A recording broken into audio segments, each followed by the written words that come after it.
Hello, everyone. Welcome to the stream tonight.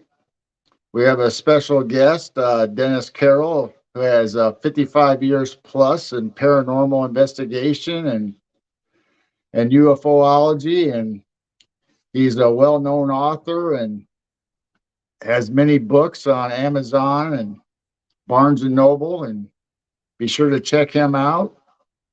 And before we bring Dennis up, we'll bring in Chiro. Hi, everyone. So tonight we're going to be talking all kinds of stuff from UFOs to aliens to portals to who knows where we'll go with this. And we'll just have to continue this story and see where we end up. You got anything you want to say, Jane? I'm No? just, well, I'm just glad that we're having our very first guests, and this is going to be really fun, and I'm looking forward to it. All right. Well, we'll bring Dennis up and we'll get started and see where we end up going. Good Good evening. evening. Good evening, everyone. I think the weather's quieted down a little bit for us. I hope. Good. Yeah, it seems like it's doing pretty good here, but I know the East Coast is getting pounded. Well, that's been bad. It's been very bad. A lot of casualties today from the storms and all that. Very high winds and all. Uh, it's very bad. It's a bad Well, start to the month. Hate to see it start like that. Actually, kind of like there used to be the old saying about March coming in like a lamb and going out like a lion. I think it did.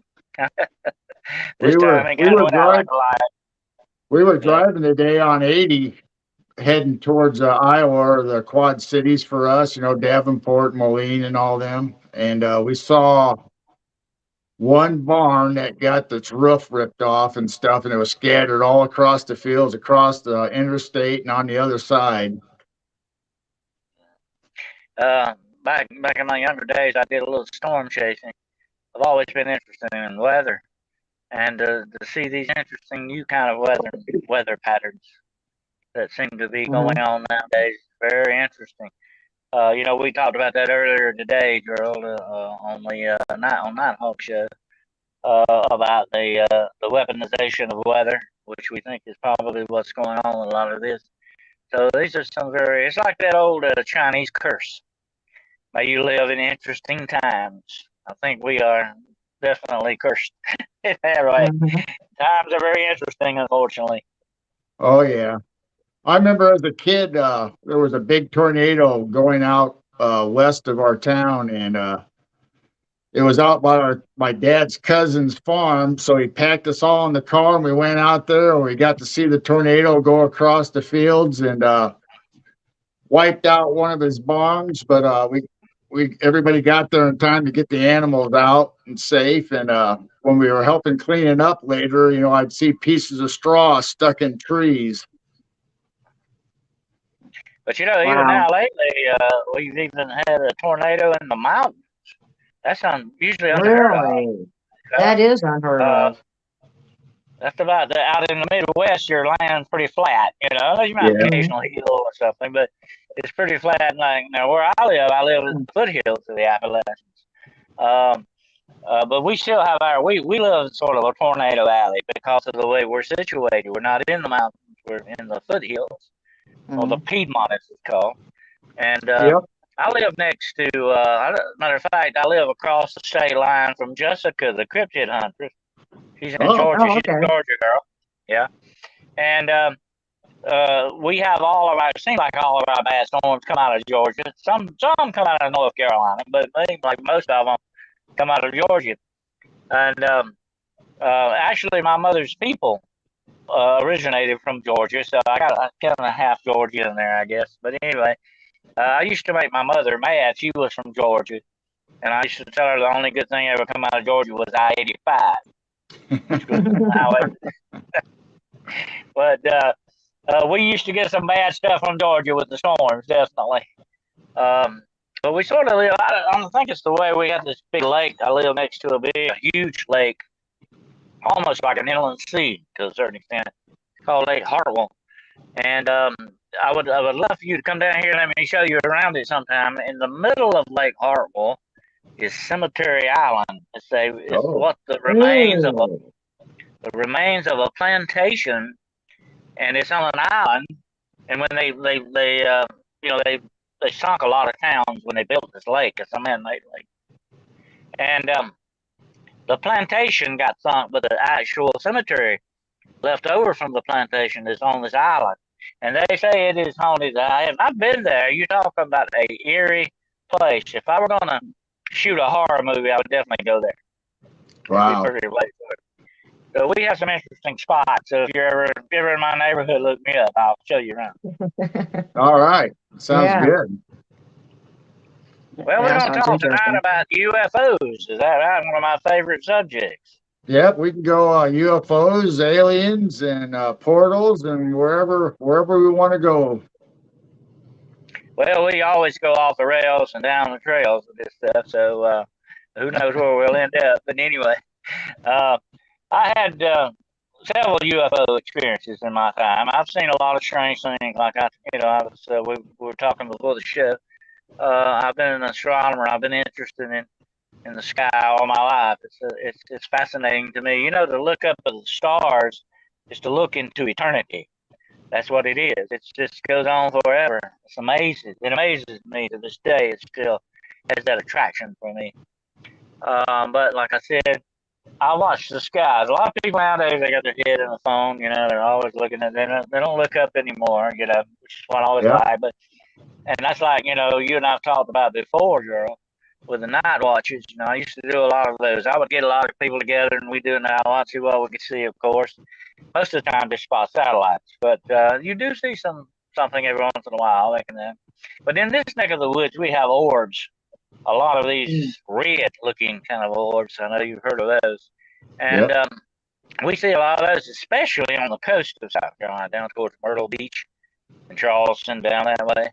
Uh, but I've seen them up here. Matter of fact, where I live in South Carolina, in the foothills, is really a big UFO buzzing type of an area. It's had a lot of UFO sightings. There was a very famous one that was sighted here.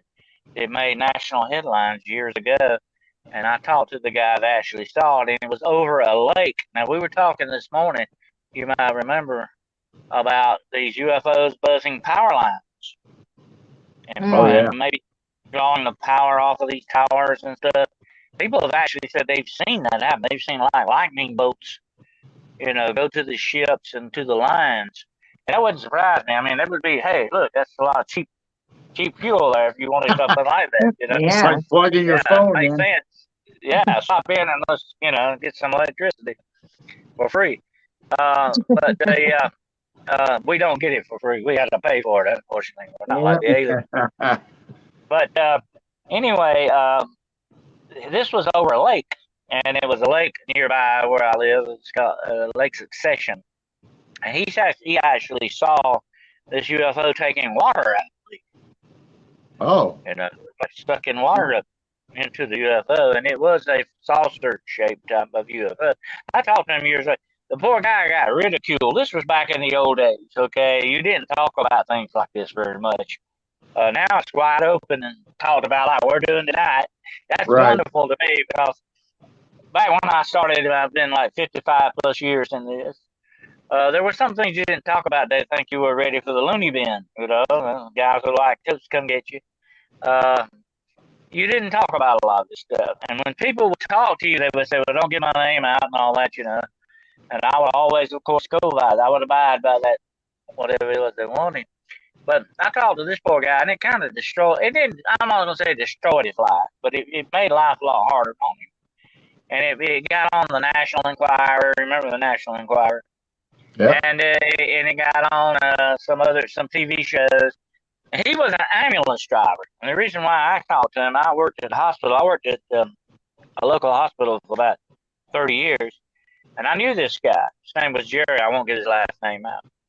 Well, he's dead and gone now, but he does, I think, have some relatives. Anyway, I talked to him about it. I said, and he said, well, you're the only, here's what he likes. You're the only one that didn't laugh at. I said, well, I'm not gonna laugh at you. No, I'm definitely not gonna laugh at you. But he said, a lot of people make fun of him, and he said he carried that stigma with him. I think the rest of his life, and I kind of felt sorry for the guy, but yet I admired him because it wasn't just because he was famous, but for what he actually saw. That's what got away with me. But later on, and after I talked to him, here was my general attitude about UFOs. Okay, I studied thousands of cases of UFOs. That's where I've done my research. My research has always been in case histories, eyewitness accounts, interviews, and all this stuff. That's where you go to sort of get the information from the horse's mouth, so to speak, is the best way to do it. But I always thought, I considered, well, most people are seeing things that are explainable. They're just misidentifying stuff. And a lot of that still goes on to this day, with satellites and, like I said earlier, satellites and other things, like space junk and stuff like that that's up there. And there's a bunch of junk up there, too, by the way. Oh, yeah. Wherever mankind goes, we really mess up the environment, no matter where it's at. Anyway, there's a lot of stuff explainable, and that's the way I felt about it. I said, well, it's probably maybe 95% explainable, and then that 5% maybe, is out there. The jury's out on it. Well, one day I ran into that 5%. Yeah. And it changed my whole attitude. I mean, I went around the other corner with my paranormal career. I've done that several times, by the way, in different aspects. But when you see something like that, it changes your whole perspective. And I could therefore really now identify with what other people have been telling. I could really understand where they were coming from. And that gives you that unique perspective. But I'll tell you real quick what happened to me. And this was probably about 8 years ago that this happened. And I live in sort of a mid-sized town, and I would go uptown on weekends, and I would walk. I would walk around. I can't do that now on my back. I have back problem when I do that, but I used to do that for my health. And I had a little trail uptown that I would walk on. It was something about like maybe 5 miles, give or take as the crow flies. I would go up there and walk this little round, and when I got back, I would get back to my truck. Now, I parked downtown in a sort of an isolated part of town. And I walked back to the truck that day, and I had been watching the clouds real close because they were very low-hanging clouds that day. And low-hanging clouds rain on you, And so I didn't want to get caught in the middle of my walk and get drenched. So I was kind of been watching, and I stopped there at my truck. I was just cooling off after my walk. I was going to get my truck, go home. And like I said, this was a Sunday afternoon. I remember this day well. It's burned in my mind. Okay. It was a Sunday afternoon, late afternoon. It wasn't twilight yet. And I was just standing there, and I was standing there. I had my picture taken at this place. It was next to like a fence. It was overlooking the horizon, like over some buildings and all that. So I was just standing there cool out, and I had no thought whatsoever of UFOs or anything like that on my mind. I mean, this is what it just blindsided me. I wasn't expecting anything like that, and that's the way the paranormal does you listen to that, whatever it may be.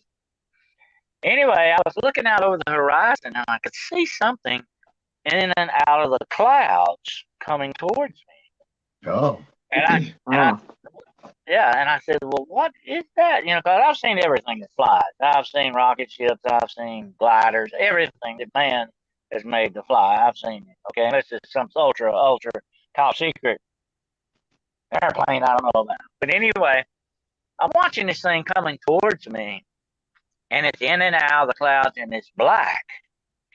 And I could see it was huge. And when I say huge, I'm talking football field size. Huge. Oh, man. Okay. And this thing, as it got towards me, and like I said, I could see it in and out of the clouds. And the closer it get, of course, during my perspective, the more I could see of it. But like I say, it still had a little bit of a cloud cover on, so I could never get I could see the shape of it, but could never get the full actual cloudless look at it, you might say. Mhm. Okay, but I could tell what it was. It was a huge triangular shaped craft, and it didn't have no lights on it. Like I said, this was daylight. At night, it might have running lights. I don't know. But I could see on each corner of this thing the indication of what could possibly be lights, you know. And here's what the weird thing about it. The color is what got me. The actual texture of it did not look right. I mean, and I'm not saying it was living. It was not organic. And yet it was a strange, weird metallic look to it. Or something Mm. like I've never seen before. And it's hard for me to describe that. Being a writer, I should know, but it's really hard for me to get you to grasp what I was seeing. But the texture of it was it was not, it was just something that I could tell immediately when I saw it. It was not of this world to me. Oh, It now, just was this didn't belong. daylight or at night, Dennis? This was daylight now. And it Mm. was, like I said, it was a cloudy day, but I mean, I could see this very well. I mean, but like I said, it still had a little cloud cover on, but I could see parts of it, enough for my mind to put together what I was seeing, you know. And this texture of this thing is what got me, and the ship and the hugeness of it. I mean, like I say, if this thing were to sit down on a football field, you might have a little room to walk around it, okay? Mm. But that was about it, This thing was that huge, and here's what got me. I mean, I'm standing there with my jaw on the ground, okay? I can't believe what I'm seeing here, and it is absolutely, completely, and I have to emphasize, eerily silent. Oh, Wow. Didn't make a noise at all. Everything I've ever heard fly, even gliders make noise. This Mm. thing was silent. And like I say, there was no, people have asked me before later on, was there a lot of traffic? No, there was no traffic that day. This was Sunday afternoon in a small southern town. Okay. And there was no traffic, out there right then at that moment. I could have heard it if it had had a noise, definitely. And I was close enough to it to have actually probably could have hit it with a rock, as we say in the Wow. South. I could have hit it. And it went right over my head so fast, and I have to estimate the speed of this thing. And I've had the Blue Angels fly directly over me, okay? This thing was making it out, okay? It was moving out. It had to be, I estimated, close to at least 1,000 miles an hour. This thing was going Wow. like it was just going like that. And I turned and watched it go over the steeple of the church and back over there, and it was just gone. Hmm. Well, I'm sitting there, and here's the funny part about it. I had a phone in my pocket. I never once thought about a picture of it. But if I had been expecting it, I could have got you a good picture, okay? But I wasn't expecting Wow. this, and it blew me away. It really blew me away. And I was so upset by it, and I went back and told my uncle about it. I told my brother didn't believe me. You tried to explain away. You didn't see that, something like that. I said, I saw what I saw, what I saw. I don't know what it was. And my uncle asked me, he said, well, I know you saw something because I've never seen you get this upset about something. I know you saw something happened to you. And I said, well, I saw it. I just don't know what it was. And here's what haunts me to this day. I'll tell you about this. And this is what happens to you, I think, is a human reaction. But that day, I saw that 5% of the unexplained of UFOs. And then the question settled in my mind that haunts me to this day. What else is out there? Mm-hmm. What else is out yep. Once that door opens and you get your first experience, you start questioning your own reality, like you just said. there? What else is out there? Right. And you really, you're shocked to a certain extent that you can't. It takes a while for your mind to evaluate what you've seen. It's so. And here's the thing about it: having people ask, "What was it? What was it?" And I don't know. Your guess is as good as mine. I have no idea what it was, but I do know this. Okay, it had a very militaristic look to it. Well, Hmm. who's military? I don't know. But if we have something like that, we could take over the planet tomorrow. If Wow. we actually have something like that, who could stand in our way? or if the Right. Russians have it or the Chinese have it, we're in big trouble. Okay, Yeah. because this was something of a technological makeup that that's something I've never seen before. Like I've seen everything that can fly, but everything has a sound. This was completely silent. I'm not saying muffled. It wasn't. I mean, it was completely silent, and that's what disturbs me about it to this day. You know, most It people was don't very realize alien. that. It's just very alien looking to me. That's basically Mm. what all I could say. What where it come from, I don't know. What it was, I don't know. I was going to say most people don't realize about, like you said, you didn't get a photo of it. Well, it happened so fast, and you're in awe and Yeah, shock that how are you going to think uh, about grabbing something out of your pocket? You're just wanting to look at it and try to identify what it is. And if you do happen to get it out, usually everything's all blurry because you're sitting there moving your phone around or whatever, trying to get it in focus. And you can't. It's hard to do. but you know what really caught me off guard, girl, was I was not expecting the aftermath of what happened to this. Mm. And that was the government card that showed up, the shadowing that they did to me, the Mm. strange, weird phone calls, the tampering with my mail, people getting in my yard at night. Some of the weirdest phone calls I've ever received. I mean, I live. You remember the Mall Fan Prophecy? Uh I huh. lived that. Mm. I felt like I was in the middle of that movie. And you become kind of paranoid, you know. And I had black government cars buzzing my house. I had a black helicopter fly over, very close to my house. All this stuff began to happen after this. Here's what happened immediately after that. I said, I've got to report this to MUFON, you know. And I typed it all up in a report and I sent it to MUFON. Okay, Mm. it was a website. I sent it to them. Never heard back. I thought, well, yeah, maybe they just, the heck with guys, the loony bins or whatever, you know. They didn't want to deal with me. But later on, years later, I actually talked to somebody in MUFON about it. I checked, you know, so a couple of years later. I said, did you get my report on this? I want to talk to him. We never got it. Where Yeah. did it go then? Is what I want to know. Who Somebody got my intercepted report? it. Wow. Yeah. Somebody else Uh, intercepted it. I think it was intercepted. Yeah. And that's when all that stuff began, the shadowing and all that. And I even got very mad. I got angry about it. One night, I was coming out of Kmart. And I looked out in the parking lot. I have some strange experiences out in parking lots. You might want to go hang out in parking lots with me. Anyway, and that's not just a Walmart, by the way. But this was Kmart. And I was coming out of Kmart, and I looked across the and there sat this government car out there, further out in the parking lot. And I said, well, heck, this is enough. You know, enough is enough. I really got mad, you know. I thought I'm going to go out there and I'm going to drag him out of that darn car and I'm going to drag him out of that van. I want some answers. That's what I was mad. You know, I got really steamed about this. But I started out there and about halfway out there, something just like physically stopped me Mm. and said, don't do it because you may never be seen again. Just don't do it. You know, there's just a feeling that came over me, you know, don't do it. It was almost, I guess, prophetic or psychic or something, I don't know what you call it, but it just stopped me in my tracks. And about the time I stopped down there looking, thinking, what should I do? They drove off, you know. But um, I did confront them again when they were kind of buzzing my house. They would go around my house about 3 or 4 times, and I had a surveillance camera outside that was in the front yard.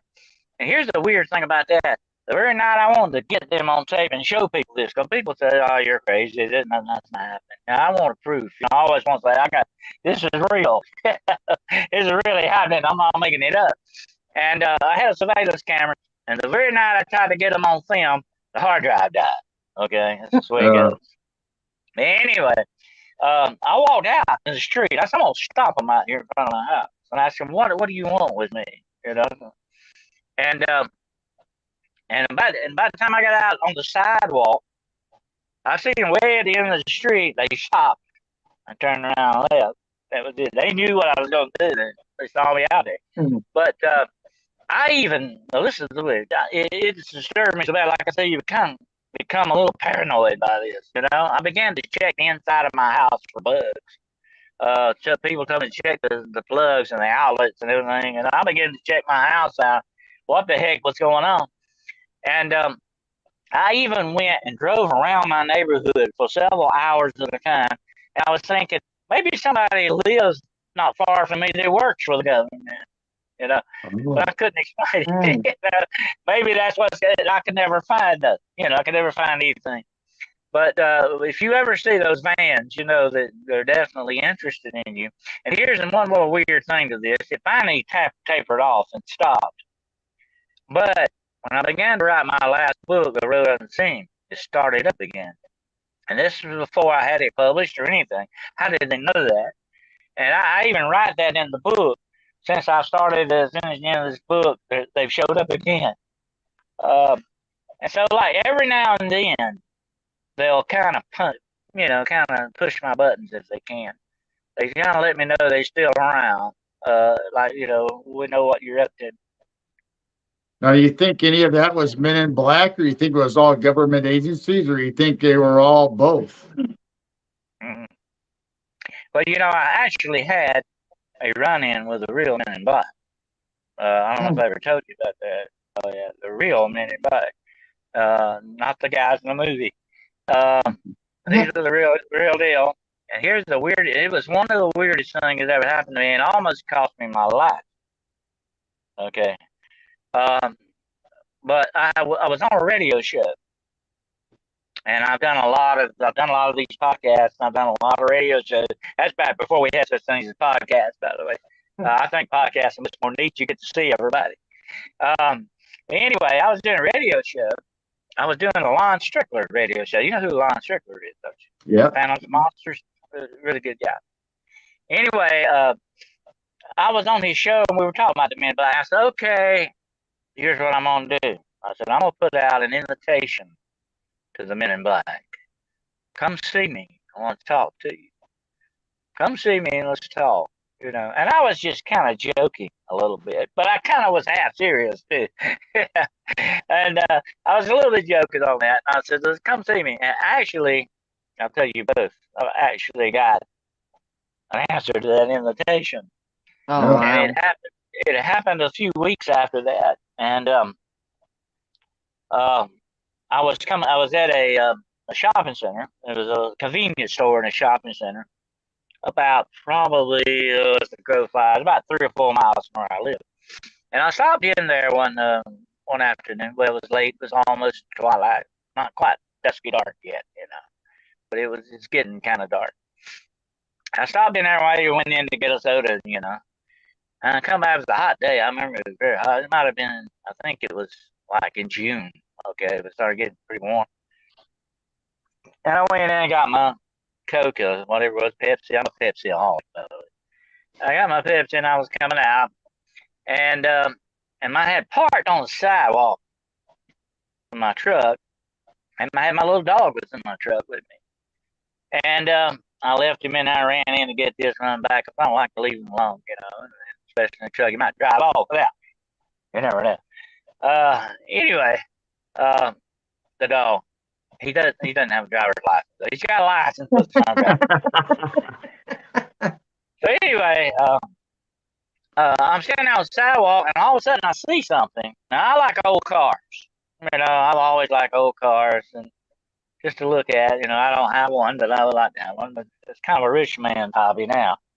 But I saw it out in the parking lot, and maybe I'm trying to estimate the distance. Probably, maybe might have been 10 or 12 yards away from me. Okay. And I'm standing on the sidewalk. It's this old Cadillac, but it's not old looking. It looks like showroom new. Yeah.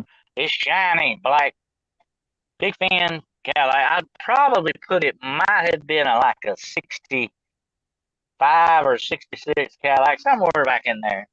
Wow. Like in the mid 60s. And I said, boy, that's a nice guy. And then I'd see who's in it. And these two guys are sitting in there, and here's the weird thing. There's sort of a weird kind of a greenish glow on the inside of this car. And these two guys are sitting there in black suits, white shirts, black ties, and sunglasses on. And it ain't the Blues Brothers, okay? And I see these guys, and they're sitting there looking at me. And the car is in the parking lot right there, and it's pulled in. And there's like a maybe this is a huge parking lot. It's still there. I could take you there right now. A huge parking lot, okay. And they're sitting like in one side, and the car is like facing me. That's why I can see this, the way it's pulled into the parking lot.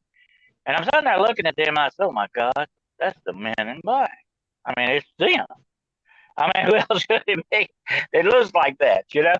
And I'm Yep. saying, I've got this is when I say, I'm going to take a picture of this. Nobody's ever going to believe this. And I'm going to take a picture of this, okay?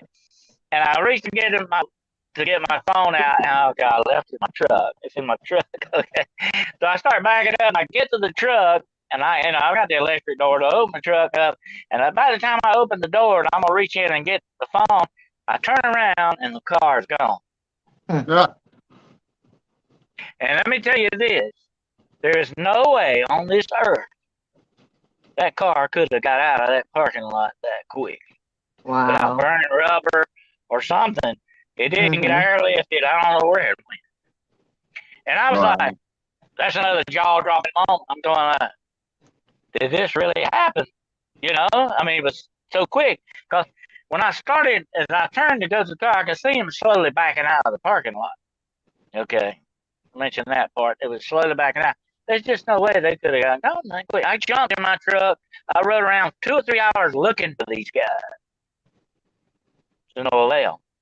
A couple of weeks after this incident, I got deathly ill for no reason. I mean, I had no. This was before COVID and all that stuff.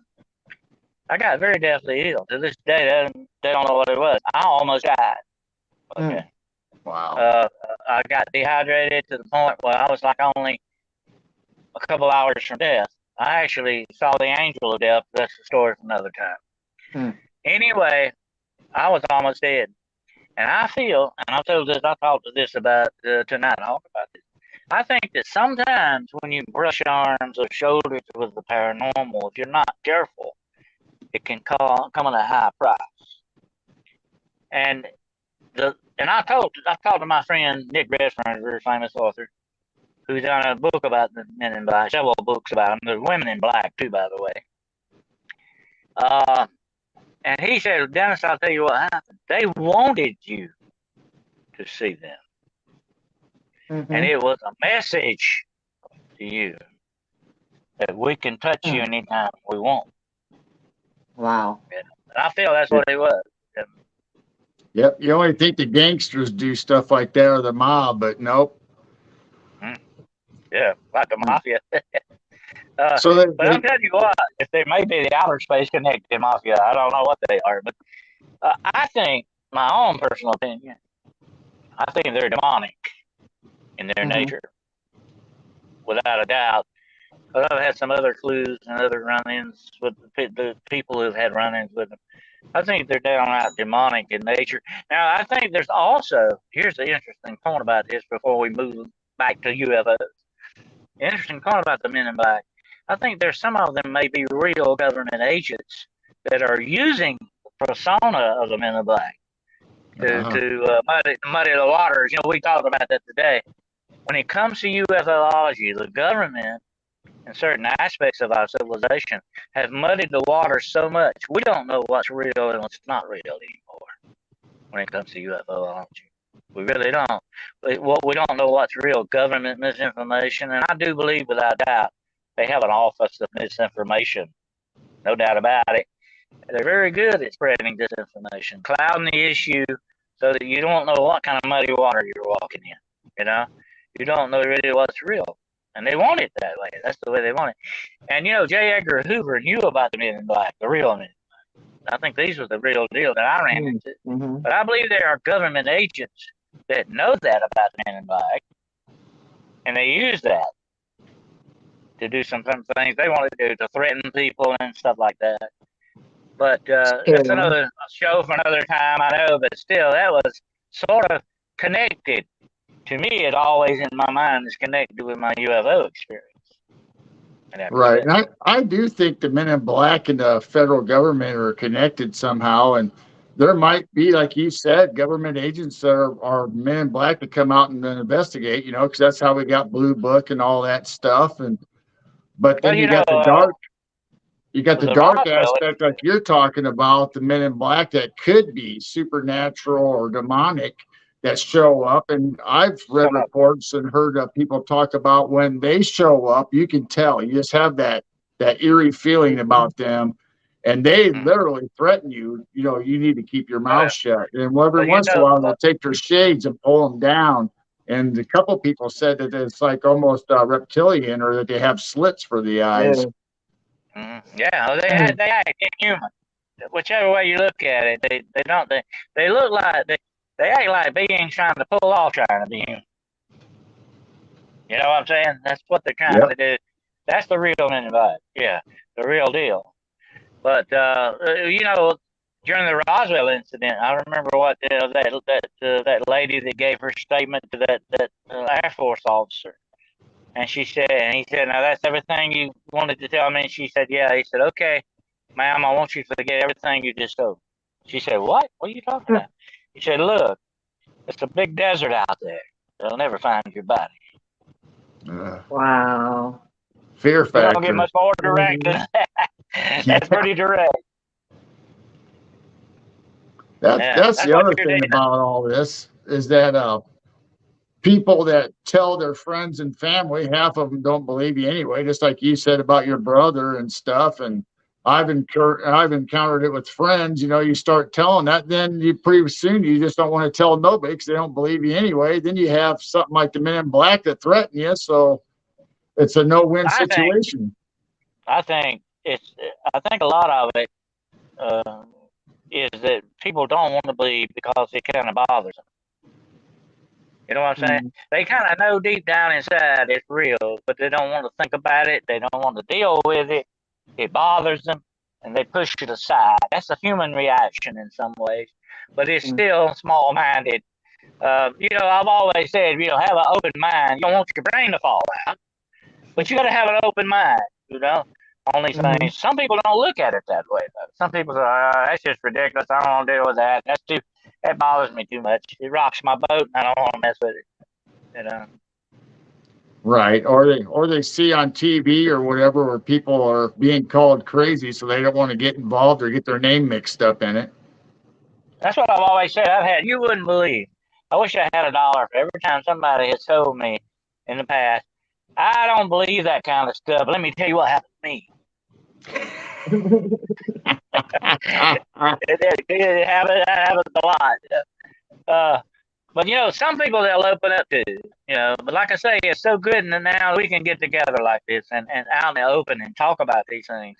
When once Right. upon a time, they thought you were ready for the funny farm. That was it. You're a crackpot. You're a kook. You know, just because you saw some kind of a light in the sky or you had some kind of an experience, whatever paranormal experience may be. And you know me, I like the whole pie, not just one slice of it. I like the Yeah. whole paranormal pie. Uh, but it goes, you wouldn't believe how many times I've been called a crap pot, but that's part of the Mhm. territory. It's like water off a duck's back to me. I'm used to it. Yep.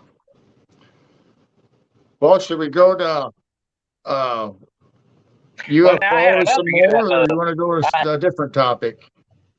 I had a second UFO thing I want to tell you about since you got that Okay. footage of that drone. This was before the one with the town and all that. It was my actual first UFO sighting, I guess you would say. And this happened about 20 years ago. And I lived in this place, and one afternoon, and like there again, it was not. It was getting towards the twilight, but it wasn't twilight, and it was a clear day. It wasn't cloudy or anything. And I just stepped out of the house onto the little deck I had there. And like I say, there again, I wasn't even thinking about anything like this, and nothing on my mind about this. A lot of people say, "Oh, you're predisposed to see something." I know I wasn't even thinking about it. And I just happened to look up. Okay, I look up, and this thing comes over my head just that fast. Mm. Quick as it told me, got for me to tell you that it went that fast, and it was spinning, and it was huge. It was a ball, like, Wow. and it was segmented like a soccer ball kind of thing. That's the only way I can describe it. It didn't look like a soccer ball, but I mean it was segmented like soccer balls are, and it was tumbling very fast through the sky, and it was going over me. Now, if it was what it was, I don't know. I mean, it could have been some kind of a satellite. I don't know, but I've never seen one that low. I don't see how it could travel in Earth atmosphere like that. Satellites don't usually do that. They're for orbiting. You know what I'm saying? Right. This was something other than that. I don't know what it was. To this day, this is unclassified for me. I don't know what it was. But that footage of that drone I sent you is very, very similar to what I saw. In the way it was made, and it was sort of metallic looking, and it had sort of a purplish glow like to it. Really? Wow. But it wasn't glowing real bright. You understand? It's very dim kind of a glow to it. Yeah. But that was a strange incident. Now, do you think it was a drone or a probe, or you think it was actually a UFO ship, or? I don't know. I think it was some kind of a probe. Hmm. Mm-hmm. I think something. I mean, it just struck me as that. It didn't look like what I would think term as a typical spacecraft of some sort, or vehicle like that. It wasn't like that. To me, it was very, very strange looking. Now, I clipped together a video that we had been talking about previously. It's probe. If you do, you want to show that now? And since we're kind of talking about probes, or The what now? the video that we were talking about before that we shared about, I got Yeah, that that. up there. It looks like a probe that we can show everybody. We can kind Yeah, of talk about that. yeah. That's the one I think is similar, very similar to what I saw Hmm. that day. That soccer ball type looking thing. If you can kind of get a glimpse of that, yeah, it's moving. It looks kind of like a balloon, but it's not. You can tell how fast it's moving. Even balloons in atmosphere would not move That's that fast. fast. That's not a balloon. You can see shining off of it. It's very metallic looking. I don't know what that is, but that's very similar to what I saw. Hmm. And Wow. but to me, that strikes me. I mean, if I was going to classify that anything, it would be some type of a probe or something like similar to that. You know, I think without a doubt, and I have heard stories of these things actually being seen in cities. I'm talking about in alleys, moving around. Uh, if you were going to surveillance a civilization, that would be the perfect way to do it with probes. Well, not too long ago, it was in the news that NASA or whoever in the federal government said that they believe there is a mothership out there and sending probes in to check out Let Earth. me ask And you, let me ask you both the question. I'll turn tables on you and ask you a question. Both of you, where would you hide the mothership? In a cloud. I would say that to be parked outside our atmosphere. I don't I would know. think We're up in the upper atmosphere anyway. the perfect place would be behind the moon or somewhere like that. Wouldn't you think about it? Yeah. Yeah. You know, it's interesting. A lot of people don't realize this that the face of the moon we see every night stays completely on us as it travels around. We never see the backside of the moon unless you go around to the backside and see it. You could hide anything back there if you wanted to. You could land on the moon back there. You could have a Walmart up there for all we know. I mean, you wouldn't know what was there. It probably is. That would be and another perfect place for the mothership Hmm. would be under the sea. Yes. So you could put it anywhere like that, and it never would find it probably. Or cloak out. Well, I always wondered about the USOs and about bases under the water, whether they're ours or aliens, or I mean, it could be both. I mean, you're right. There's just so much unexplored vastness under the waters. We don't know what's down there. We don't even know what fish or life is down there, let alone That's alien what or any kind of ships. that's what I've said before. We've been lied to all our lives. Oh, the world's been explored. We know everything about it. That's a bunch of bull. There's a vast amount of this planet we don't know anything about. There could be vast civilizations right under our feet right now. We wouldn't know it. There could be things under the sea that we'll never understand that could be there. If you go back in folklore, and I'm a big fan of folklore, you go back in folklore, look at all the tales and stories going 1,000 years back about undersea cities and civilizations under the sea and under the ground. Look at the belief in the fairies, the fae people. Where do they Mm-hmm. live? Underground. Look at the goblins and the leprechauns. Where do they live? Underground. It all keeps going back to under the sea and under the ground. And that's what Mm-hmm. I said about UFOs. If you're going to go from point A to point B across a star-filled galaxy, you're not going to move in a craft because that would take you forever. You're talking about vast distances that you could never leave. Even if you were suspended in animation, you would eventually turn to dust. It would take you that long to get from point A to point B. But the perfect way to travel is through portals, wormholes. You go from point A to point B by just stepping through the door. You know, um, that is the smart way to travel. If I were going to be a highly advanced civilization, that's the way I'm going to go. I'm not going. I think the ships that we are seeing may be interdimensional, inter-Earth ships. Mm-hmm. The ships we are seeing may be intergalactic, in other words, inter-solar system, basically, because the galaxies are so big. There's no way you could cross them, and you're talking about 100 million galaxies like that. It's Right. so vast to wrap your mind around. It's okay, and as we've talked about before, the many universes that may exist with all this stuff in it. Come on, I mean, this is infinite. Infinite is the word for it. And to me, that is the most interesting aspect of this. If you're going to be an intelligent civilization, you're not going to have a craft to go from A to B. You're going to definitely step through a doorway. That's the smart way to travel. Just like with Star Trek, instead of getting on a ship and going down to the planet, just beam yourself down there. That's the smart way to go. If you can do that, that shows you the intelligence of a higher civilization. But if some of this craft that we see, you have to wonder about it. Is it coming from underneath the earth? Is there a vast civilization down there that has been rumored that exists? And they come up above Earth every now and then in their ships, and why there's so many different kind of ships. Maybe there's different nations under the ground for all we know. We don't know. We don't really know. Are these interplanetary? Or here's another aspect of it that blows your mind. Could these things be crafts from the future? Yeah. I've Yeah. heard that. Time travelers, yeah. Mm-hmm.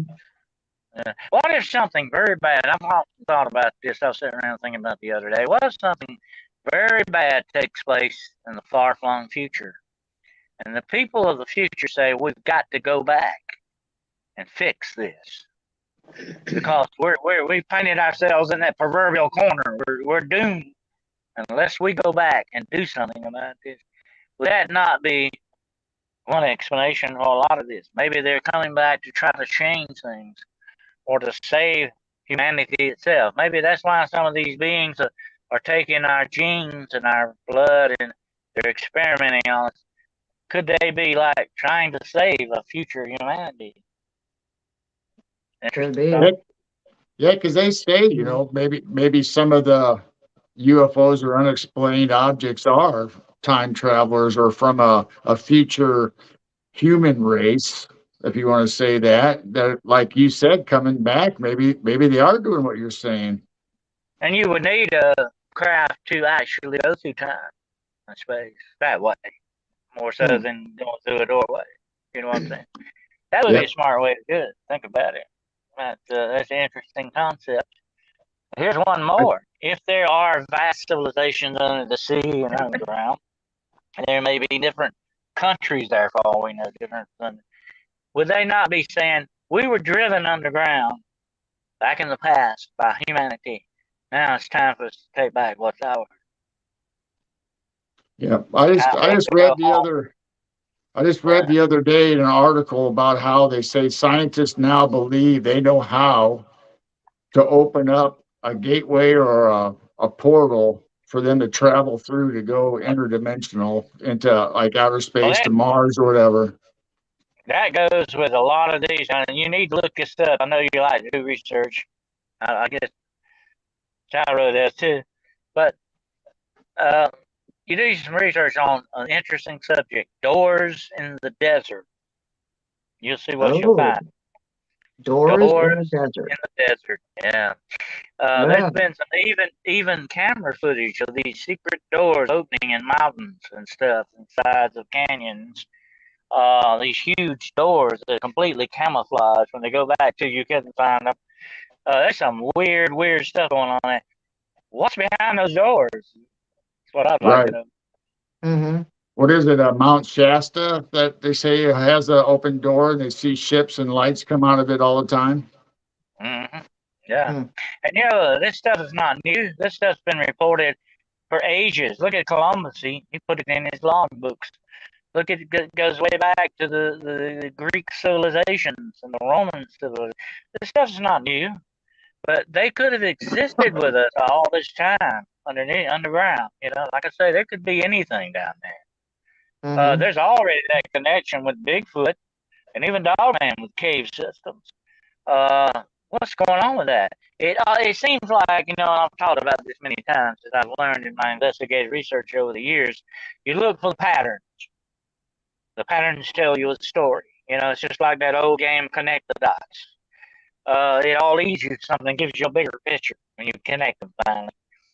And this is the pattern I see. It seems like that a lot of the roads. I'm not saying all of them. I'm not going to paint everything with a big broad brush. That'd be stupid to do. But a lot of roads in the paranormal lead to portals in the underground. A lot of roads seem to go that way for some reason. There may be a definite reason for it. Well, yeah, just like you said, your experience with Men in Black in the car, it was just gone in an instant. People talk about Bigfoot, Dogman, all of them just gone in an instant. All they do is turn their head and turn back, and they're gone. So they have Well, to have that's a like way to the they have to incident have I a had way to with become interdimensional. Bigfoot. To this day, I saw him. I saw the side of him. What I did see of him briefly, and he went behind this huge oak tree. I still haven't found him to this day. I ran over immediately. I didn't run the other way. I ran to him. I ran to that tree. He was gone, and there's no way anything reasonably, unless it's a spirit of some sort, could have gotten down through those woods that night away from me without me seeing it. I Mm-hmm. looked up in the tree. I looked around the tree. Did he go down in a cave? What the heck happened? To this day, I can't tell you where he went, but he was there. I know he was there because even when he moved, and it was a windless night. There was no wind at all. There was a sapling right next to that tree was doing this. He Uh, moved that sapling. He was there, but where did he go? That's what I like to know. I still haven't got the answer to that. Now we've been outside in our yard, and we have a little bit, not ours, but a farmer has land behind us. And me and Carroll have seen bushes or trees where just one segment of leaves is moving, but nothing else in the whole Mm-hmm. tree or bush is moving. No, one leaf. But a lot of trees are reported to be portals. That goes back to the fairies and look at the elves that baking cookies in the tree. Okay, if that's not a portal, I Keepers. don't know what. but but I mean, it's folklore, and there are a lot of clues in folklore. Okay, we can't discount folklore. I find folklore to be a very valuable tool in my research and investigation because it leads you down the right avenues. My favorite quote is this. Herbert Spencer once said that every myth and legend known to mankind is not without its authentic foundation. Somewhere Wow. in there, there's Mm-hmm. truth. There's the Yep. truth, and that's what you look for. Mm-hmm. when you're an investigative researcher, you look for the truth. You may encounter the onion. I call it the onion. You got to pull away the layers of legend to get to the Yeah. kernel of the truth that's in the center. That's what you got to do. But, and you know, a lot of this stuff, and even in with UFOlogy, like the Barney and Betty Hill thing, and all these other things that happen, and Roswell and all that, a lot of that's legend. You got to understand the stories that's been told, the tales concocted about it.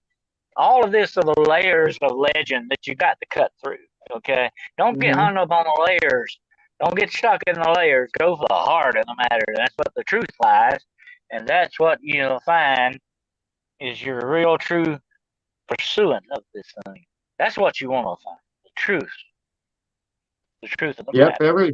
every story has some basis of truth in it, whether it's fictional or non-fictional. You know, you always have a little nugget in there. It's your task to find that golden nugget and see where it leads you. As a writer, I know, and I've heard this many times, there's like only maybe 6 or 7 real subplots to a story. Everybody uses them. They're different variations of it, but we all writers use it. I was telling this the other day. Look how many times Shakespeare and Poe use the Bible, you know, and that's always a fall, something to fall back on, you know, or other things, not only just the Bible, but other books as well. All writers do that. They borrow from everybody else. I think there's an old saying, if you steal it from another writer, it's plagiarism. If you borrow it from a researcher, you know, it's okay. You get away with it. That's just borrowing. Okay. Anyway, but there's only so much you can do that.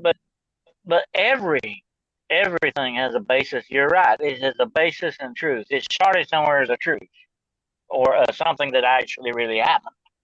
Put it that way. Well, just like me and Carroll, we've been watching movies, you know, for a long time, and we always look for the red pills. Because even if it's made up, there's always something in there that would be a true fact, or you think, okay, I believe the government or whoever really does have that technology, or they really do have that happening in real life. Disclosure. You have to be careful though. You look for the red pills, just don't drink the Kool-Aid. Yeah. Yeah. Exactly. Yeah, you don't want to go too out there too far, but it can mess you up. I'll tell you why. If you chase the wrong things, you'll never catch it. Okay, you got to chase the right things. You got to do it the correct way. If you don't, you're just wasting time. I used to get mad at people. I've mentored a lot of people over the years when it comes to spiritual research. A lot of haunted houses, a lot of haunted places, and ghosts and all that. I used to I said, look, don't waste our time. Okay, time is very valuable. Don't waste time on the things that you don't need to. Okay, go for the really important stuff. Don't waste time on that other stuff. And they would get mad at me. Oh no, but I said, time is valuable, especially if you're on an investigation. You're in somebody's house or you're somewhere. Your time is valuable. Don't screw it up. But some people are good at that. Yep. I mean, you don't want to waste time on something that's going to be insignificant. You got to look for the real clue and figure out, what you're trying to get to. I heard it was a long gunman. Remember that? Remember that from the X-Files? Yep. They were always looking for conspiracies that weren't really real. They wasted their time on that. When the real thing was going on around them, finally they realized that. I always liked the three long gunmen. They were cool guys. But I would like to hang out with them. But the real truth is out there. It definitely is. You just got to know where to look and how to go about it. That's all. The only thing about the truth most of the time is not going to walk up and slap you in the face. You got to look for it. Unfortunately, yeah. Oh, sometimes you just got to take the blinders off. Maybe you're not looking in the right place, or maybe your mindset's stopping you from seeing what you really need to see. Oh, yeah. That's like I said that many times before. Conventional science ignores the supernatural aspects of this universe. And believe me, I call myself a supernaturalist. That's a different thing than being a spiritualist. Okay. As a supernaturalist, I believe that there is and are elements of this universe that have a supernatural nature to them. Remember that word supernatural, super above nature. That's different than paranormal. People use paranormal and supernatural laced a lot, but they're really two separate things if you look at it that way. The paranormal is slightly above normal, something out of the ordinary, whereas in the supernatural is really, really out there. You know what I'm saying? That is what I've always called high strangeness. I forget who it was that coined that term, but that's a perfect description for it. I always say this, and the weirdo warriors out there will like this one. Weirdo warrior. The weirder what? There's weird, and then there's really, really weird. Okay, that's what I like. The really, really weird stuff. But and not to get religious, but God, how much more supernatural could you be than God, you know? Right. Or creator, whichever way you want to believe it. But I mean, you're talking about some but science ignores that. Oh no, there's no, you know. I believe that we all have a spiritual side, and if we ignore that side, you know, that's not good. That's like saying, "Oh, I don't like my arm anymore. I'm just going to ignore it. Maybe it'll go away." That's not good. It's not good on you. It's not good on your existence. It's definitely not good for your body. As it goes in demonology, which I'm not going to get into that tonight. That's time for another show. But when it comes to demonology, they attack you in the 4 different ways, and I've told you this before. They attack you spiritually, mentally, physically, and emotionally. Why? Because those things make you you. They make the complete you. And if one of those things is out of balance or ignored, it can screw up the rest of it. You know, it's like the yin yang thing. You know, if it don't balance right, you know, you're looking for trouble down the line somewhere. And I believe that without a doubt. But science doesn't. See, science has got those blinders you're talking about. Oh, we only see it this way, and that's it. That's the way it's got to be. I don't go along with that. I like science. Don't get me wrong. I've always investigated with a scientific attitude because there is a correct way to do that. Okay, and it helps you ascertain information a whole lot better. The first book I wrote, Beyond the Shadows, tells you how to investigate whatever it may be, whether it's Bigfoot or ghosts or whatever the situation is, and you take it in a scientific slant, you know, because that's the way to really get the information you want. To make it more viable to you. And here's another thing, though, that really bugs me, and it's the same thing with the UFO laws, just across the board of the paranormal field, and that's the people that believe they got to convince you of something. Their quest is to convince you. I've always said, as a paranormal investigator, that's not my job. My job is not to convince you of anything, because eventually you're only going to believe what you want to believe anyway. Why should I waste my time trying to convince you? That's not what it's all about. You know, people, they get on there and say, "Oh, look at this film, look at this picture, look at this footprint I found." They try to convince you. Okay, that's fine. They got evidence. I'm happy with it. If they're happy with it, I'm happy with it. Okay. But that's not what it's all about. You know, the main thrust is to help people understand what these forces are. The main thing is to help people when they need the help. Not just the understanding, but they need the help. Or maybe a shoulder they can lean on in these certain sense. That's what it's all about. It's not trying to prove something to somebody. The only person I have to prove to is me. Nobody else. You know? That's the way you feel. I think you feel that same way. You know? Yeah. You know, it is funny going back to what you said earlier about, you know, we were talking about having blinders on.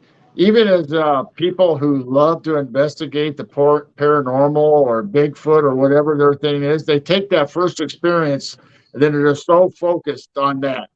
They don't see anything else going on around them over, whether it's supernatural, whether it's dogmen, and you're focusing on Bigfoot or Sasquatch. Imagine trying to drive a car like that. Yeah. That's crazy. But you know what? And I've told people this before. Like I said, I've had people get mad at me about it. I said, don't go in there expecting something. Okay, let that something speak to you. Yeah. Don't you go in? Don't seed your mind to believe something. People let their belief get in the way too much of what they're trying to find, and that can shade you.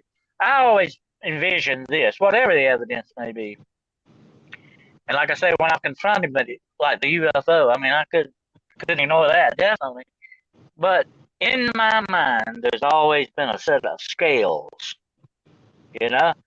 And when I see something, I judge it, I put it in either one section other than how it weighs, if it's justifiable. When I was in law enforcement, we had a saying, there's got to be reasonable suspicion and probable cause. And then you got to have a preponderance of the evidence. Okay, that's what tells you the story. That's the father way. When I first got into the paranormal, I went to the cops and the detectives. I went to learn how to professional investigate. That's the way I wanted to do it. When I go to whatever the event may be, whether it's UFO, whatever I'm investigating, I look upon it as almost like a crime scene. I say, what happened here? Don't go in thinking something else. Oh, I think this happened with this happened. Go in and say, let that thing talk to you. Let that situation talk to you and tell you what needs to tell you. Don't go in predisposed. You can have reasonable suspicion. You understand? You can have probable cause.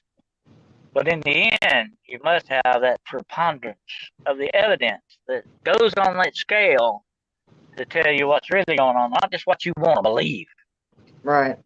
Right, because you could go in there just like you said, and if you have your mindset on one thing, you're going to see what your mind tells you you're going to see. You'll make yourself believe it, and that might not be the total truth. Let me tell you a story right quick. Do you remember the amazing Creston? Yep. Remember him? I always thought the guy was crazy. He was a good showman. I liked. He did a thing one time. Okay, this is an experiment he did. He was at this big palladium or something, and he had a big audience. And he said, "I want 10 volunteers out of the audience. Okay, just go ahead and raise your hand. I'll pick you out." And he picked out 10 people, and he brought them up on the stage. I think there were like half men, half women. There was, 10 of them all together. And he said, "Now we're going out in the back of the building. We're going out here in the back, and we're going to stand around. We're going to just watch. And UFOs have been spotted all week long around this area. And we're gonna go out now. We're gonna do a sky watch. Okay, we're gonna go out. And we're gonna watch for UFOs." So they come back 2 hours. About an hour later, they all come back in, and he said, "Now I want to ask you all seriously.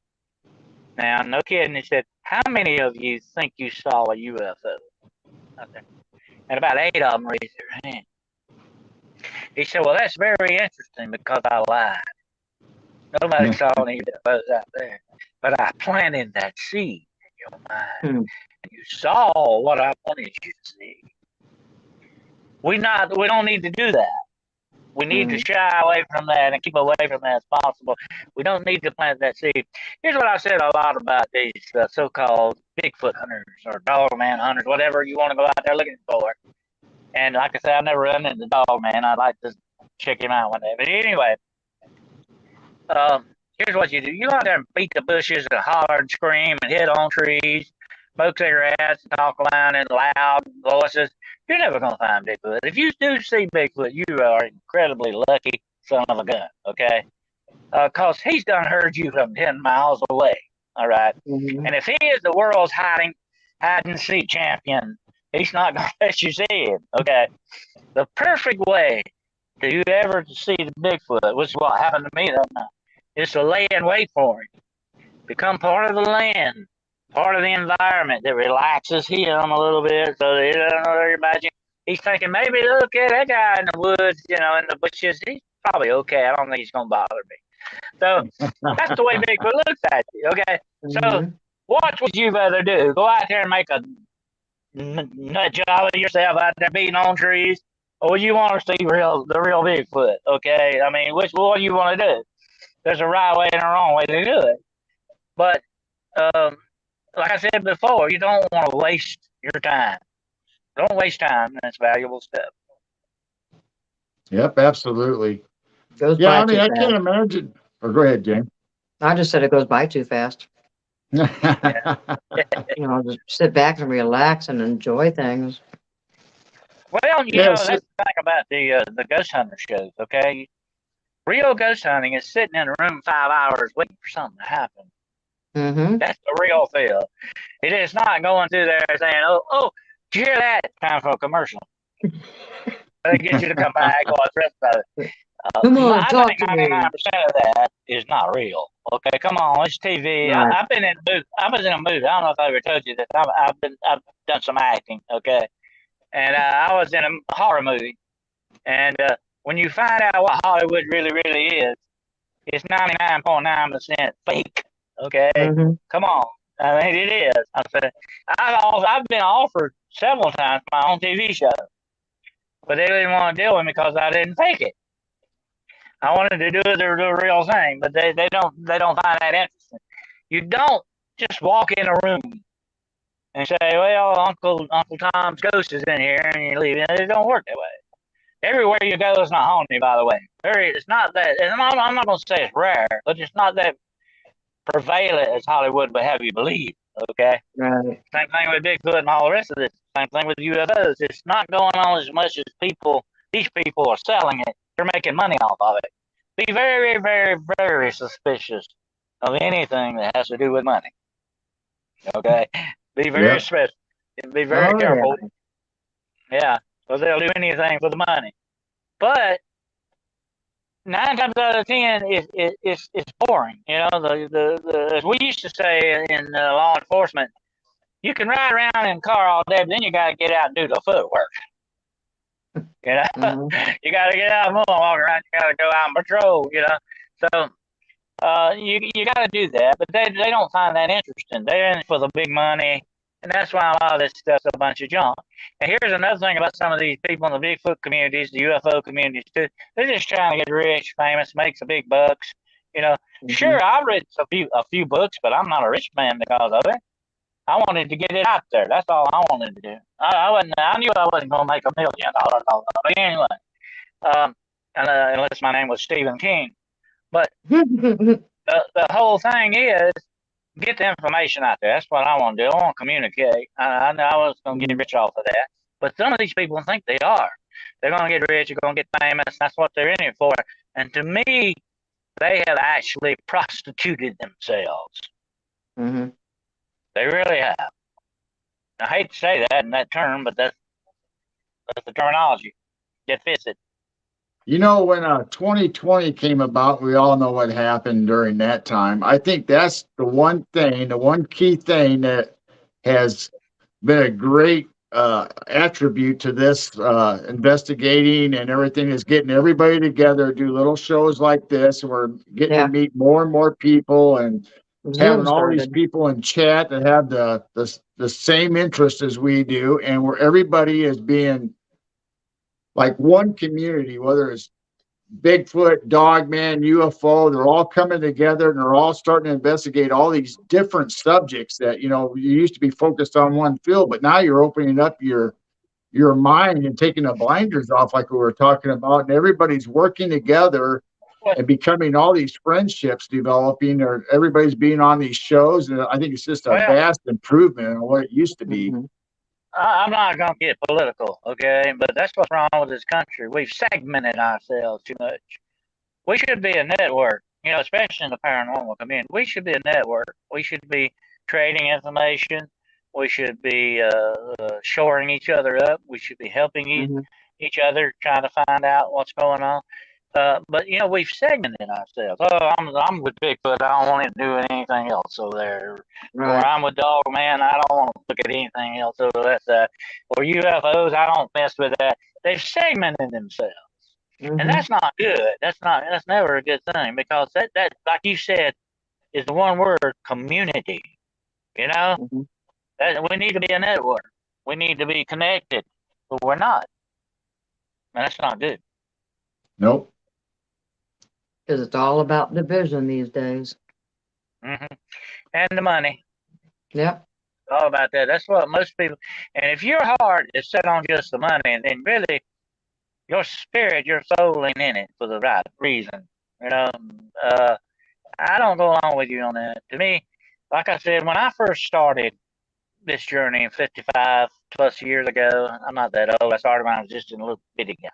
Anyway, uh, We're not old either. when I started, when I set out on this journey years ago, I said I want to help people. I want to be a help to people. Mm-hmm. That's what it's all about. To me, I would want somebody to help me. Okay, if I was in a certain situation like this, somebody would believe me, that would help me. If they can't, if they don't have the answer, help me try to find the answer. You Mm-hmm. know, and I think that's what we all should be doing with each other. Helping out with each other, and helping other people that may not have the offices that we have or the connections we have. But we need to be doing that. That's what it's all about. It comes down to helping people and expanding this. I would call it science. You Mm-hmm. know, it is a science. We're on the threshold of a new science. A Right. metaphysical type science, but it's still a threshold, and we need to be very careful how we bring this into being. And not let our egos get in the Uh-huh. way. And that's what happens with science a lot. It's the ego, whether it's the male ego or female ego, it can be just the same. Mm-hmm. We stumble over that. We don't need to do that. We need to be careful. Now, in talking about all this, my mind goes back to Kolchak, the Night Stalker, where he had all the He was different. my mentor. Yeah. I was going to say, Hey, talking to you, I believe that you're the real life Kolchak. no, that was my mother's I favorite wanted to show. be him. I wanted to be him. Yeah. He was sort of a prototype of mine. I had several mentors. Actually, I studied a lot under Hans Holzer. You ever heard of him? Who is it? Who? Hans Holzer. Nope, I don't think I know the He name. was he was one of the very first. He called himself a psychic investigator. Now he wasn't a psychic, but they used to call it. The terminology was psychic and not paranormal. Paranormal came into usage, I think, in sort of like the mid '60s or late '60s. But he called it psychic investigation, which was a terminology for metaphysical investigation. Hans Holzer was the ghost story guy. I went around getting ghost stories and investigating ghosts and all that. He was sort of my mentor, and so were Ed and Lorraine Warren when it came to demonology. They were my mentors, so to speak. Although they had a little side to them that kind of like publicity a little bit, but I could give them that a little bit. But anyway, uh, they were sort of my mentors, but Kolchak was one too, definitely. Yeah, he was good. My mother Yeah, liked that show. yeah. I grew up watching that. Did you? That was my favorite. Mhm. Uh, uh, they say that he finally got tired of doing it because it became a monster of the week. And I've always said that they really dropped the ball on Kolchak because it could have been a whole lot more than that if they had done Mhm. Right. it. There was a prototype, and I love this movie. I don't know if you've ever seen it, the Norless tapes. No. And Mhm. it's about a writer. This was a prototype before Kolchak actually, and it didn't take Mhm. off. They didn't make a series out of it. But it was the actor Roy Finnis. He's still alive, by the way. Great actor, Roy Finnis. He was in The Invaders. You remember The Invaders TV show? Yep. You ever watch that? The Invaders. Yeah. Anyway, he played David Norlis, a writer that was investigating the supernatural. Oh, that's right up my alley there, definitely. Uh, uh, So he was really good. There was so much more. Unfortunately, he dropped the ball on Coach Jack. Wasted opportunity. Yep.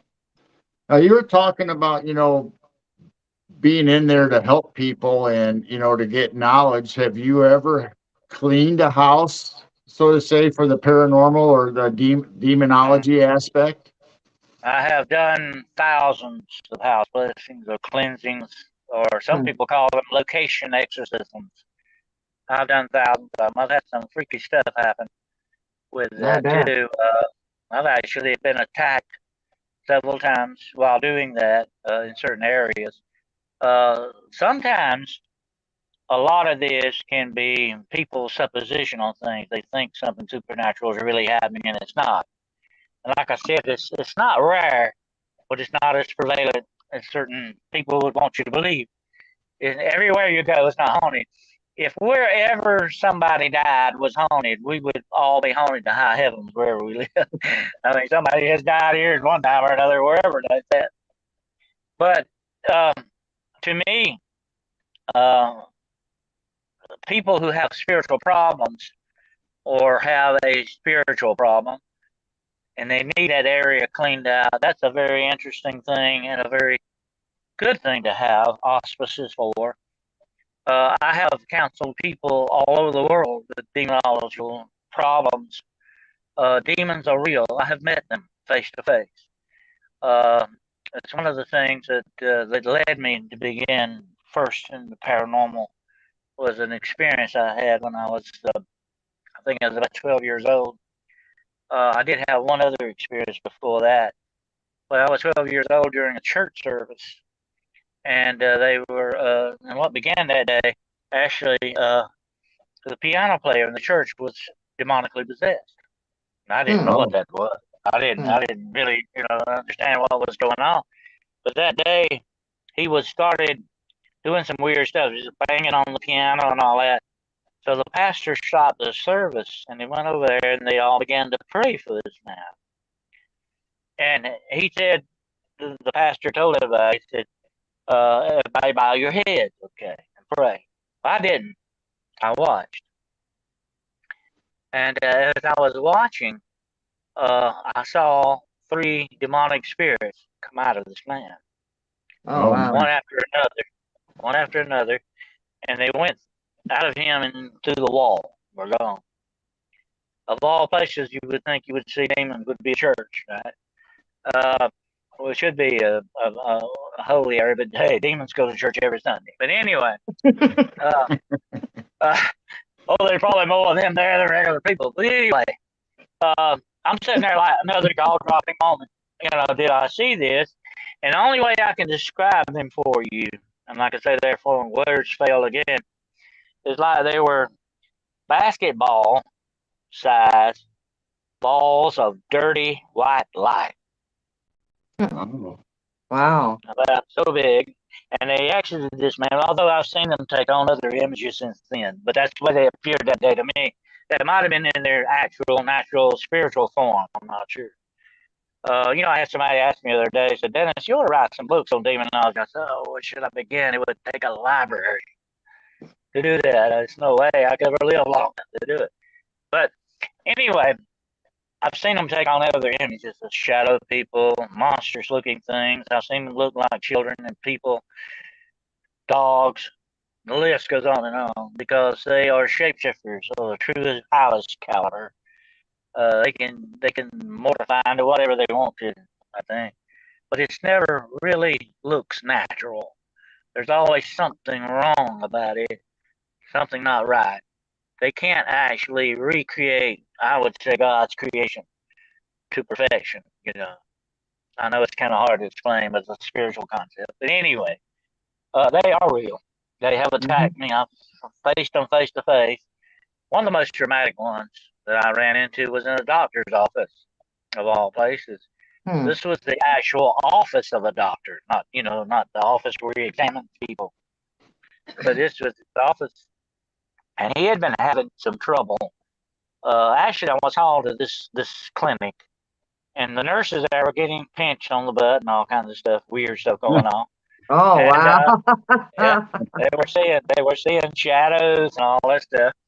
So I Wow. went there, and this clinic was in an old house, or had been renovated, from an old house. And I thought that might be what was going on, maybe some residual stuff or whatever. And we investigated that night. I had a team with me, and all night long investigated. They come to me finally. Oh, I guess it was maybe 30 minutes before dawn. So we're ready to go home. There's nothing here. There's nothing happening. I said, wait a minute. Don't let that fool you. Because when these things hide from you, they'll either go up or they'll go down. They don't want to stay in your space. They'll move away from you to fool you. You know. So they didn't have a basement, but there was an upstairs, and that's where the doctor's office was. And I found out later that the doctor was having some problems, emotional problems or whatever was going on. I think he had some kind of attachment. Oh, But in that office that night, the thing appeared. And there was another guy there with me. We saw it, and I was sitting maybe 4 foot away from it when it began to appear. There was ambient light in the room, like some street lights outside and all that, so it wasn't completely dark. But this thing was darker than the darkness. Oh, And it began to grow. It began to grow. And I'm sitting there watching this. I knew what it was. I've seen it happen before. This other guy, he never run into this before. And he said, "Do you see what I'm seeing?" I said, "Yeah, be quiet and watch." You know. And we began to watch. It began to it was just like pulling darkness into it. You know. And it got bigger and bigger. And finally, it was probably, I guess, 8 foot by probably 5 foot wide. oh And my. then he said something very interesting. I said, "Do you see two eyes looking?" I said, "Yeah, I see them. There were two red eyes looking out of this darkness." red eyes. They were looking at me when he said that, and then they kind of looked at him when he said that. Mm. I could see a movement turn. I knew what it was, and I was sitting there with a camera in my hand trying to get a picture of it, but it doesn't never works out that way. And in order for me to have done it, I would have to turn the light on it, and then it would have been it. Mm. So there was no way I could get you the good picture I wanted of it. And that's the way it goes with these things. They don't want you to reveal them. Okay, there's a reason for it. But anyway, this thing began to attack me. And I could Ooh. feel this cold creeping up my leg. And it was numbness and cold creeping up my legs, both legs, and it started going up my chest. It felt like I had a heart attack or something. I knew what it was doing though. And the other guy, it was attacking him emotionally. He told me, I feel like the world has ended. I feel like I'm gonna die. And he had never run into anything like this. Well, I said enough is enough is. Okay? I mean, I, I knew what it was doing. So I rebuked the thing. I got it off. I got it out. And it went away. And that was it. Let me tell you an interesting sideline to this is that fellow, he never investigated again after that night. He Wow. faced that and it shook him so bad. He found out, he believed me. But when he found out for himself that it was real, that made a whole world of difference for him. And some people can face these things and some can't. But people that do face them, they have to pay a price, unfortunately. Eventually, the more darkness you handle, the more darkness you fight, the more price you will pay in many ways. But that's okay. To me, that's all right. If the price has to be paid, it has to be paid.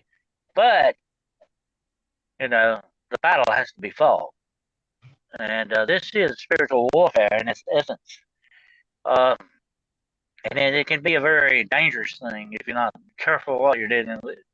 Because, like I said, these forces are real. And I can tell Mm-hmm. you this right now tonight, as sure as we three are sitting here, there are people I know who are 6 foot under, put there by these forces. Okay? Oh my. Mm. They're real and very deadly and dangerous. And people say, "Oh, you're trying to spook us." You're trying to, no, I don't want you to realize what is out there and what you may run into, how you need to deal with it. And if you can't deal with it, come to somebody like me or somebody like that knows how to deal with it, because you don't need to play with it. because it can be very dangerous. But these things are insidious to the point where they'll get you to believe you're talking to human spirits, and you're not. They're smart. They're clever. Your intellect, not just saying yours, mine either, will never handle these things because in their actual beginning, and I've done tons of research on this, believe me, in the field and elsewhere. These things in their beginning were true angels, but they were called the Watchers, and their job were like the supervisors of the universe. They watched and they learned everything. Okay, I worked for one time in a print shop. And I read everything I printed. I learned a lot. And that's what they do. They learn a lot. They learn a whole lot more than you and I will ever know in a single lifetime because they have lived untold ages. They've accumulated more information and stuff. They can speak in 1,000 different languages. They know things that we don't know. They have preternatural nature that they know hidden and forbidden things. So your enemy is very dangerous. It's like playing around with a cobra, sooner or later, that sucker's gonna bite you if you're not careful. Yeah. And so you understand these things are real. And I emphasize that most of people say, you're crazy, Dennis. But no, I know it's real because I've had them dissect me. I've met them face to face. I'm not on drugs. I don't have a mental illness. I don't hallucinate. I saw what I saw. I know what I know. Okay, that's it. And that's what I can tell you. I know what I know. But people have these problems all over the world. And like I said, I have counseled people. I even had a demon problem not long ago in India, which was actually connected to Cold Shack. It was a Rashasha. Remember the Rashasha? Right. He went up against, you had to kill it with the blessed arrows. I didn't have any blessed arrows. It was a Rashasha. I thought it was interesting. But and yeah, I've actually investigated skinwalkers, Wendigo, all these different things have cropped up on me over time. But I've always said that, I don't know why. I'm not trying to put any laurels on my head, okay? Why these things are picking on me and why I see all these things and why these things have happened, I don't know. It's like almost as if the paranormal said, and I said, oh, okay, let's pick on old Dennis here for a while and stick it to him. But I've had people come up and said, how do you have all these experiences? Nothing ever happens to me. I said, well, maybe you might want to consider yourself fortunate. Yeah. Well, we're on an hour and a half. Dennis, do you want to keep going, or would you like to end here on this this subject right here? I think we're about like 90 minutes in here. So I can shut up whenever you want me. Well, I can keep going just as long as you want to. I don't want to keep you real long tonight, but it's so interesting to hear your stories. I'll give the last few minutes to both of you if you want to ask me any questions. Shoot. Have you seen any angels? Huh? Have you seen any angels? Any ghosts? Angels. Oh, angels. I won't see angels. Yeah, definitely. I haven't. I may have. Here's the thing about angels, okay? If you ever meet them, you'll probably never remember it. That's just that's the way they operate. The real true angels, not the demonic kind, never call attention to themselves.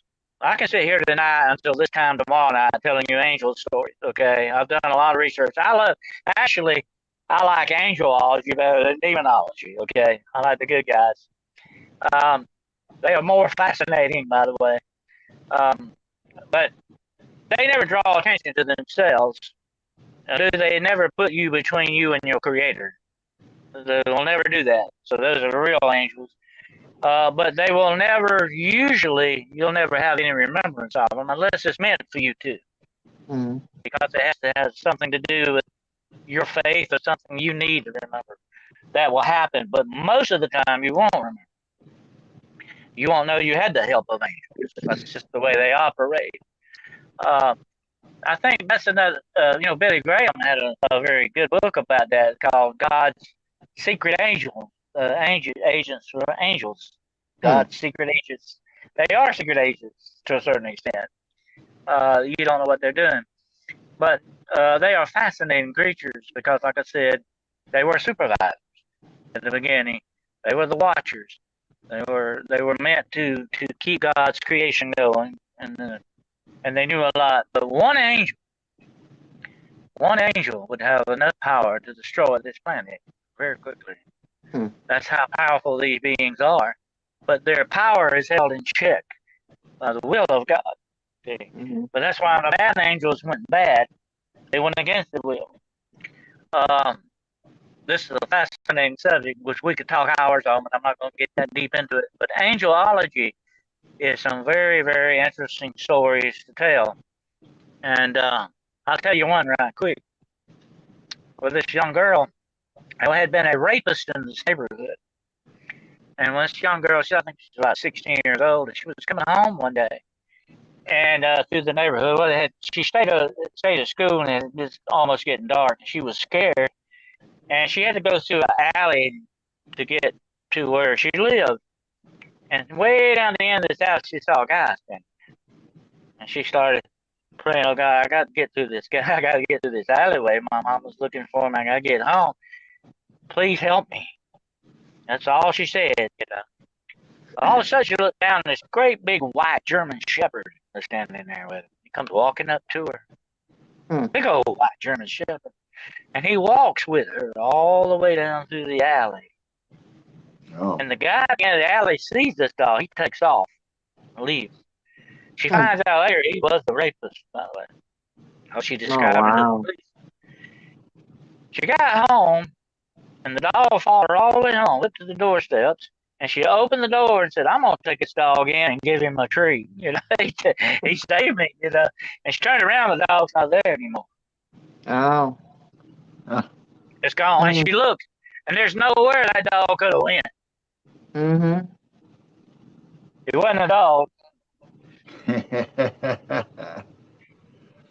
There's another one very similar to that, where this woman that had she had lashes. Since I was telling you about this earlier, she had actually some very bad eyesight problems, you know. And she had one eye had been operated on. She was leaving the doctor's office. She said, "Oh Lord, how am I going to get home?" You know, she had to walk 2 or 3 blocks to get to her house.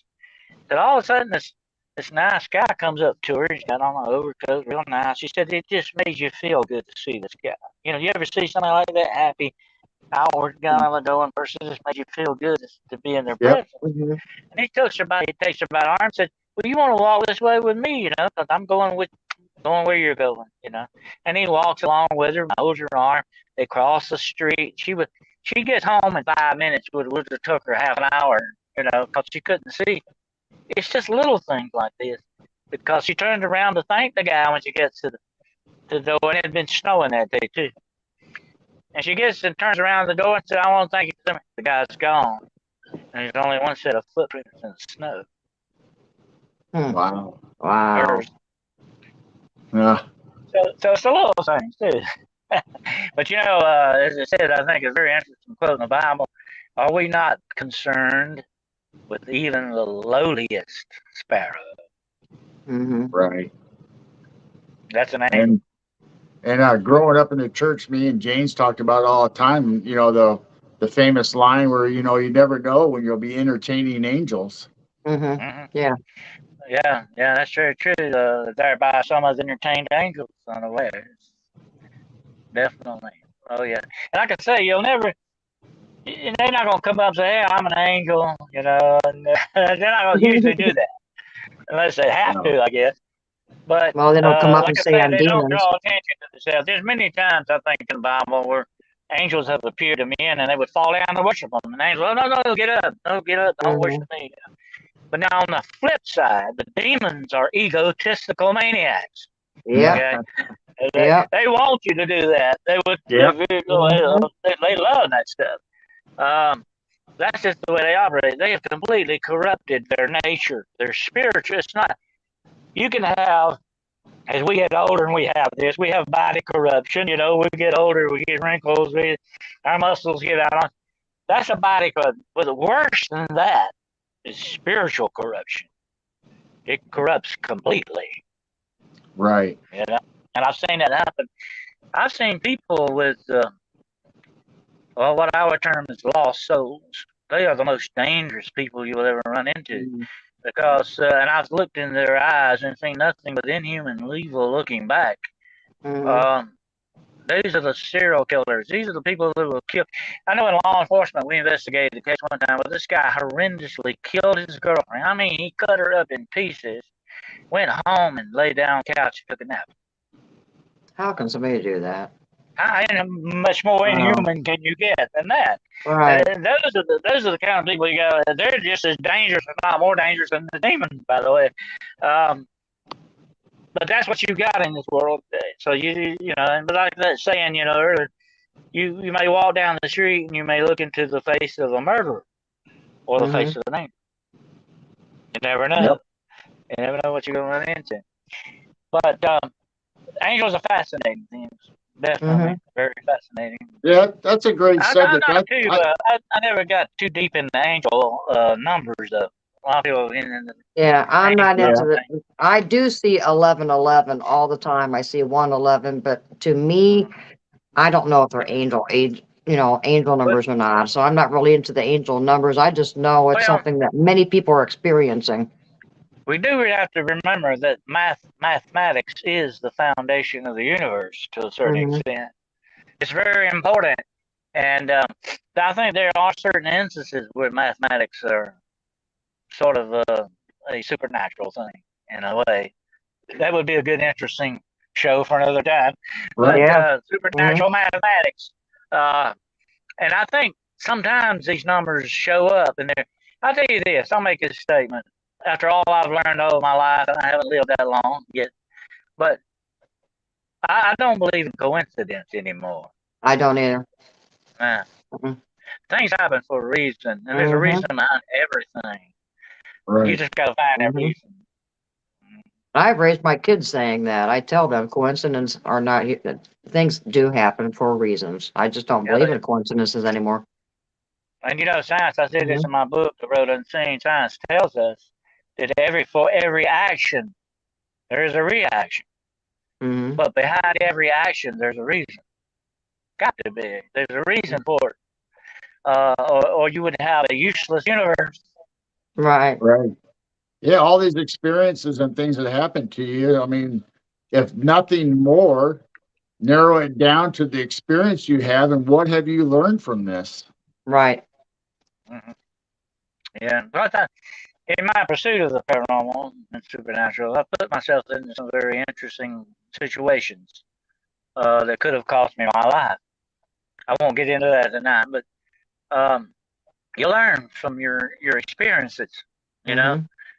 uh, and hopefully you live long enough to learn that from those experiences. That they don't kill you right out, but um, the longer you learn, the more you experience, the more you begin to understand that there are things that you'll never understand. I know that's a paradox, Mhm. but that's the Yep. way it goes. Yeah, That's true. There are things we will not understand. yeah. Mhm. Well, let's go ahead and end it here. I think this has been a really great show. Very Oh, it's been interesting, great. Dennis. Yeah. Thank you, I enjoy Dennis. it. And then I the enjoy it. next time we're going to have you on, let's go down the Angel Avenue. Let's Yeah. because we're both into that Okay. Mhm. too. We Yeah. love Yeah. that. Biblical angels. Yes. We'll go off trail again, definitely. Mhm. All right. That sounds great. Okay. I All look right. forward Well, to it. we'll see you next time, and we'll just end the broadcast here. And Oh, by thank the way, if everybody you for being here. if you if you get a chance, I have a show on YouTube. It's coming on tomorrow night. It comes on at 9 o'clock Eastern Standard Time, Oh, and yes. it comes on YouTube. You can look it up. It's called Demonology Today, and you have a chance you might want to tune in tomorrow night. We And that's always with have some Grizzly, interesting right? stuff. All right. That's with Grizzly, right, Dennis? Uh-huh. Grizzly. That's with Uh, Grizzly. yeah. Well, the link will be on my Facebook, but all you do is just type up Demonology Today, and it'll take you directly to the link on YouTube. Okay. Go ahead, and if And you want to, you can give out your email and your yeah, information on your books. my email is ghostwolfdc@gmail.com. And my website is denniswcarroll.com, and you'll find all the links to my books on there. And if you need to contact me, there's a contact form on there as well. All right, very good. Well, we'll see you later, my friend, and we'll get back together and we'll do a show on angels and stuff like that, and Yeah, we'll go do from that. there. Yeah. Yeah. All right. All right. So don't leave. We'll All talk right. to you backstage. All right. All right. So, well, we'll just All right, end the take care. show here, everyone. Thank you so much for watching and even watching the replay.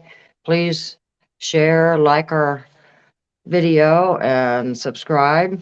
And thank you so much for coming in the chat and talking with us today. And thank you, Dennis, for being our very first host, or our guest. I'm sorry, we're the host. There we Being go. our very first guest. Oh, sometimes they're interchangeable, I think. Yeah. There you go. All right, All everybody, right. make sure you, like Jane Keep- said, like and subscribe, and leave us in the comments, and we'll share them with Dennis if you have anything for him. If you Mhm. leave in the comments, and let us know if you have any subjects you'd like us to cover, and we'll see if we can't get that going. And to All right. that, everybody have a blessed week, and we'll see you Yep. the next time. Keep Bye. watching the skies. Keep Yep, watching keep looking skies. up. Keep looking up.